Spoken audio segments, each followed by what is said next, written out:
Thank you so much. It's such a pleasure to have been invited by the Journalist Foundation. I do have a great interest in this. I come from Walden University, where I've been working for 15 years in the online space.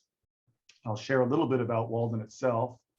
Our mission is to serve a diverse community of career professionals so they can affect, through their education, positive social change.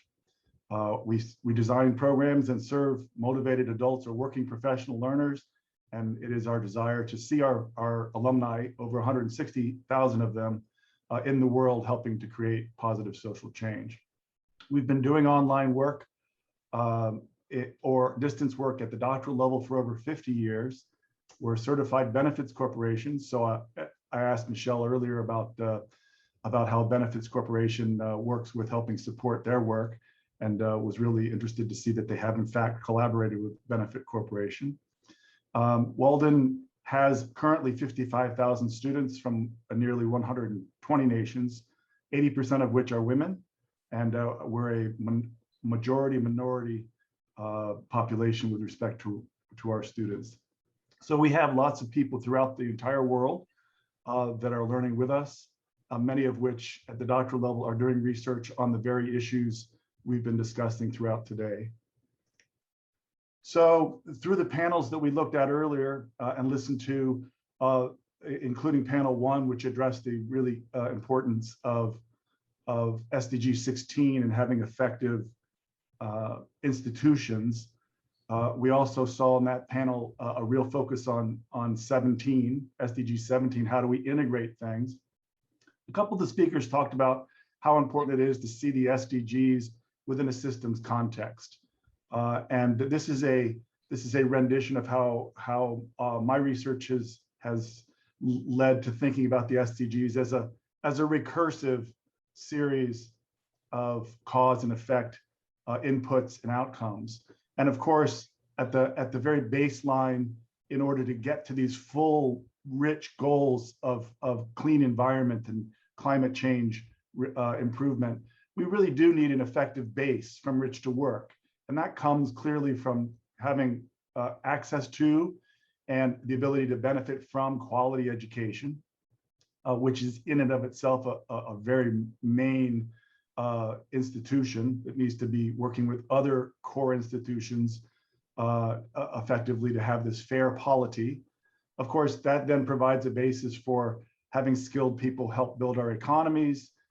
We integrate and if we do things correctly and we focus on the right things, which the SDGs are, we can begin to achieve both individual and shared humanity goals. I share this with you to really show you, however, that Professor, sorry, could you share your screen on full screen mode, please? Thank you. Oh, it should be on full screen. Let me see here. It has picked up the wrong screen, hasn't it? Yeah, it sure has. Hold on a second.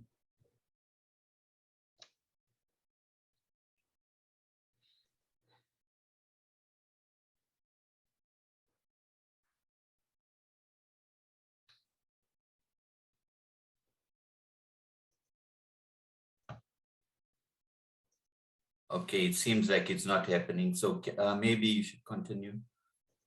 Yep. Does it come up? Oh, there's it. Yeah, it's full screen now. Yeah. So I do this every day and you would never know it. I apologize for that. No problem. So this is the systems diagram that I was talking about. I really here with this focus on the effective and fair polity and the critical role quality education plays in driving so much of what other system effects come. So if we then take a look at the education goals within the framework and the inputs that lead to what we hope are gender equity and inclusion in education, as we've heard from our earlier panelists, education for sustainable development and citizens that understand the need for systemic change to improve the environment, we need to really focus on the inputs. And those inputs in education really get to the goals related to effective learning environments and building our human skills with teachers and educators. We know COVID has really, as others have said, has really exposed weaknesses in our systems, and we've adapted the best we could in many instances. However, it's really important to note that this is an opportunity as we think through the post-COVID phase for moving into effective ways of offering online and hybrid education. And to note that our experiences this year in emergency remote education are really not online education as it's practiced and should be practiced, and we hope will not be practiced in the future. So it's a traditional emergency response. What I'd like to share a bit is how we might be able to move forward to help with true effective online learning. And of course, for that to happen, we need integrated classroom design. We need to have purposeful engagements and expectations for learning. And we have to have the right technologies to deploy to support that. Unfortunately, effective online learning really does raise the bar for understanding access to education through this mode. So let's talk a little bit about access. The digital divide is real. It's become more separated over time. And the research from Van Dyke here shows a way to think about access to our world of digital learning. First, we need to be motivated to be online, and clearly COVID in a perverse way has increased the need and the motivation for people to get online and to get into the digital world as a matter of pure survival. So in that respect, the 3 pluses indicate a positive can come out of that. It's also exposed a real weakness in many areas for physical access. We need physical access through either wires or fiber or through airwaves, through wireless or satellite. And those infrastructures don't exist in many parts of the world, including surprisingly 25% of the United States has no access, physical access to broadband connectivity to the internet.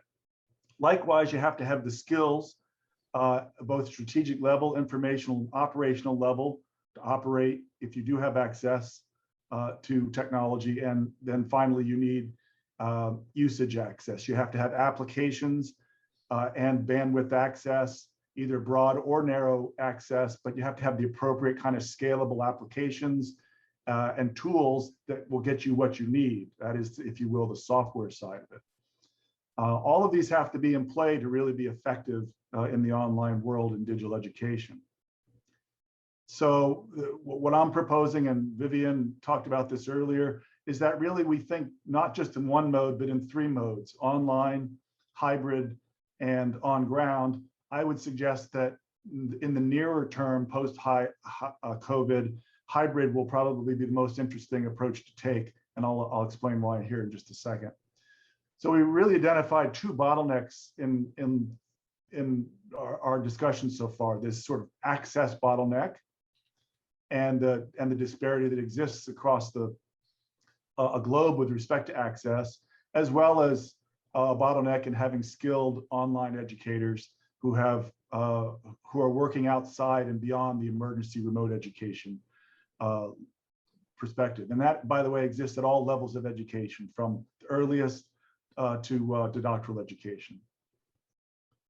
So ideas on how we might address these bottlenecks: the bandwidth bottleneck, the hardware and software bottleneck, the access bottleneck we talked about earlier, related to bandwidth and the like, is to go mobile and to skip wires and to skip cable and begin to really leverage satellite and 5G. There's an initiative being led by Intel with all these corporations you see being listed, in which we really seek to leverage and get the infrastructure for 5G moving globally. And interestingly enough, the Group Spatial Mobile Association, which is an international cooperative group whose responsibility and goals are to help bring these infrastructures of all kinds to the world, they've already begun to really look at this.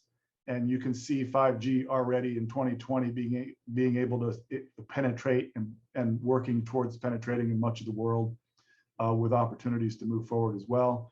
They offer recommendations to help expand that would include streamlining regulatory and releasing spectrum and collaborating to find financial resources to support that. So this becomes very important in the larger sense as we think through about building the economy and the incentives that come along with building the economy are those which also can help education. So when we can show people's interests in investing in countries that don't have these infrastructures economically, we can really achieve multiple things at the same time. And then finally, approaches that we might be able to take in breaking the bottleneck related to skilled educators at all levels. And I would propose that we leverage the power of specialization and cooperation and build hybrid cooperatives, public and private, in which those that have experience in the online world begin to work with people on the ground who obviously have local experience with their students, and split the tasks, right? You don't necessarily need in the online world to have the on-ground teacher doing all of the work.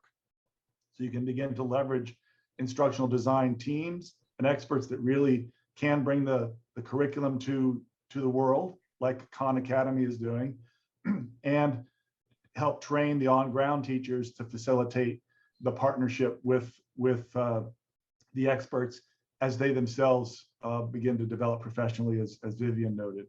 So this requires a new model of thinking about teaching at all levels, in which team teaching across distance becomes something we really think about. Through that kind of specialization, you can relieve the pressure of somebody in a local classroom having to be good or expert at all things, which we're finding even in the online world is very difficult. So lots of online learning opportunities now exist for team instruction and team teaching, which really does help reduce the bottleneck for skilled folks and helps proliferate and grow the skill of others. So it's all about, really, the holy grail is getting that teaching staff and those teams built together to support the students. So thank you so much for the opportunity. Sorry.